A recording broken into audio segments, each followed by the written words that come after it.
근래 보기 드문 청송 원광사 보공스님 좌탈인망으로 열반에 들어 스님의 법력에 신도들도 감탄. 좌탈인망 사찰의 수행자들이 생의 마지막을 앉은 채로 죽음을 맞이하는 것으로, 이는 선정의 힘이 충실하면 육신의 생사를 자유로이 할 수 있다는 수행 과정의 최고의 경지를 이루는 말이다. 죽음마저도 마음대로 다룬다는 것으로 입적, 원적, 열반했다고 한다. 보공스님은 지난 7년간의 불사를 위해 법당 건축과 탱화 조성 그리고 불화 등 모든 것을 누구에게 사사도 받지 않은 기도 원력과 혼신의 노력으로 회양했으나 정작 스님의 몸은 돌보지 않아 후두암이라는 큰 병에 걸렸지만, 스님께서는 병원 치료는 마다하고 마지막 남은 무림삼방을 낙성식하고 결국 물 한 모금 삼키지도 못하시고 오직 부처님의 가르침에 따라 열반의 원으로 한 달 만에 열반에 드신 것이다. 지난 10월 4일 새벽 목욕 재개하시고 지난 30여 년 전 처음 입산하여 스승으로부터 받은 누비옷을 갈아입고 자제당에서 본인께서 14폭 판자에 직접 그리신 석가모니 후불탱화 앞에서 좌선하는 자세로 앉아서 마지막 석가모니불을 연불하시다 열반에 드셨고, 지켜보는 수많은 신도가 울음바다를 이루었다. 신도들은 스님께서 평소 가르침대로 올바른 부처님의 가르침과 열반의 의미를 직접 법력으로 보이면서 나 먼저 간다 잘 놀다 와라고 유언을 남기셨다. 이날 보공스님의 열반 소식을 듣고 온 인근의 구조대와 경찰은 자제당에서 경이로운 스님의 마지막 좌탈인망 자세를 보시고 합장하며 불교의 신비로움에 감흥했다고 한다. 스님은 육신 공양을 유언하셨고 유언대로 적법한 절차를 마치고 대구 계명대학교의 의학실습용으로 법체를 기증하신 육신 공양까지 하시고 연기처럼 훌훌 사라져간 부처님의 화신이셨다. 보공스님은 내가 이 세상에 와서 모양이 뛰어난 모습을 보이는 것보다 내가 그동안 공부한 소식을 대중에게 일러주는 것이 전법에 도움이 되는 것이라 생각한다면서 스스로 열발나게 웃으면서 드신 것이다. 이는 참으로 근래 한국 불교사에 보기 드문 일로 죽음 앞에 당당하고 수행자로서 흐트러짐 없이 부처님을 믿고 그동안의 가르침에 따라 잘 살다 오라며 호련히 연기처럼 사라진 스님의 기행에 많은 신도가 가슴 아파하지만 원광사 곳곳에 스며든 스님의 법력에 모두가 감복하고 있다. 또한 스님은 평생 신도들의 시주를 목숨보다 중요하고 죽음보다 무서운 것이 시주의 은혜라면서 보답하는 것이 수행자의 근본이라고 제자들에게 가르쳐왔다. 입적에 드신 보공스님은 몸뚱아리는 본래 내 것이 아니며 각혼만 가지고 간다면서 대구 계명대학교에 시신을 연구용으로 기탁하고 병자 치료 연구에 육신 공양을 하신 참으로 큰 스승이었다. 입적 마지막 날까지 스님께서는 저의 작은 공양이나마 사바세계 중생의 병고가 없어지길 원하노니 중생치료 방편 연구에 속히 인해 육신을 거둬 달라며 마지막 글을 남기셨다. 특히 보공스님께서는 물과 음식을 삼키지도 못하고 말도 못하는 가운데 도반인 도월 스님과의 마지막 필답에서 열반 전에 내가 열반에 오르기로 마음먹고 덤벼들었을 때 눈앞에 아른거리는 저 예쁜 남녀 불자님들의 눈망울이 잊혀지지 않고 너무 내 마음에 걸려 그래서 시주의 은혜를 잊지 않는 시주의 모든 업을 녹여드리려고 최선으로 일신을 육신 공양으로 마지막 불사를 하는 것이 신도들 은혜에 보답함의 징표이다 하고 결연한 의지를 보였다. 결국 신도들의 시주를 헛되이 쓰지 않고 오로지 부처님의 보살도량을 만들어 회양하고자 육신까지 버리면서 헌신하신 것이다.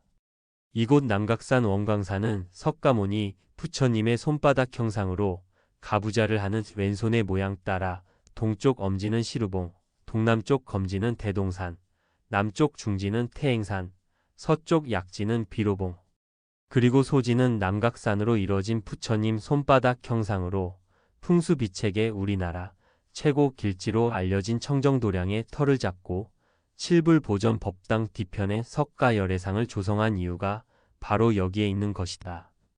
보공스님은 열반을 앞두고 생은 인간의 욕심이요 죽음은 모두 벗어남이라. 도는 항상 락락하고 법은 불변함이 본이다 하라는 개송을 남김으로써 참된 수행자의 본 모습을 보여주셨다. 열반송 생즉인 욕심 사즉 감탈약 도즉상 낙락 법즉실 불변 원각 살림 남각산 원광사 해동삼은 연불인 보공 사명대사는 해인사에서 설법을 마친 뒤 가부좌를 틀고 입적했다. 승찬 스님은 뜰을 거닐다 나뭇가지를 잡은 채 서서 열반했고 당나라의 등은봉 스님은 물구 나무선 채로 열반했다. 한국의 근현대 고승들 가운데서도 밧줄을 붙잡고 화두를 외며 죽음을 맞은 조계종 초대 종정 효봉 스님 외에도 오대산 상원사의 하남, 백양사의 만암, 순천 송광사의 초대 방장 구산, 조계종 5대 종정을 지낸 백양사의 서홍 스님 등이 모두 좌탈인망했다. 그 외에도 수많은 스님이 좌탈인망했는데 나의 미광 선일 스님 스승인 기산 스님도 앉아서 열반하셨기에 관을 앉은 자세 모양으로 급히 만들어서 입관한 기억이 생생하다. 좌탈인망은 초기 경전에 많이 나온다. 자신의 의지대로 의식이 몸을 떠나는 것을 말한다. 원하는 시간에 이 몸을 버리고 열반에 든다.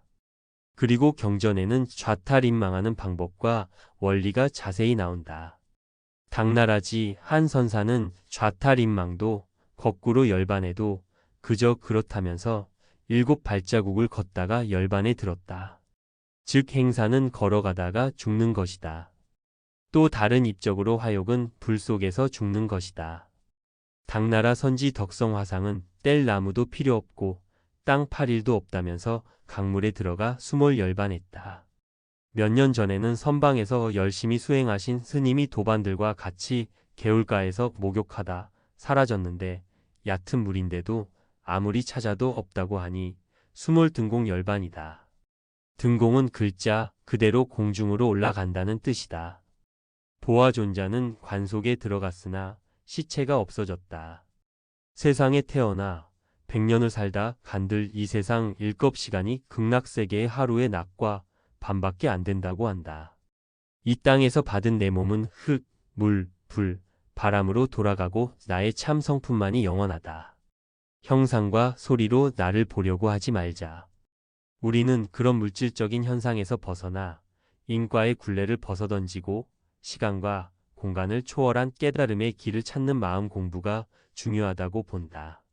좌탈인망은 죽음마저도 마음대로 다룬다는 뜻이 내포되어 있어 깊은 깨달음을 얻은 고승의 상징적인 모습으로 여겨집니다.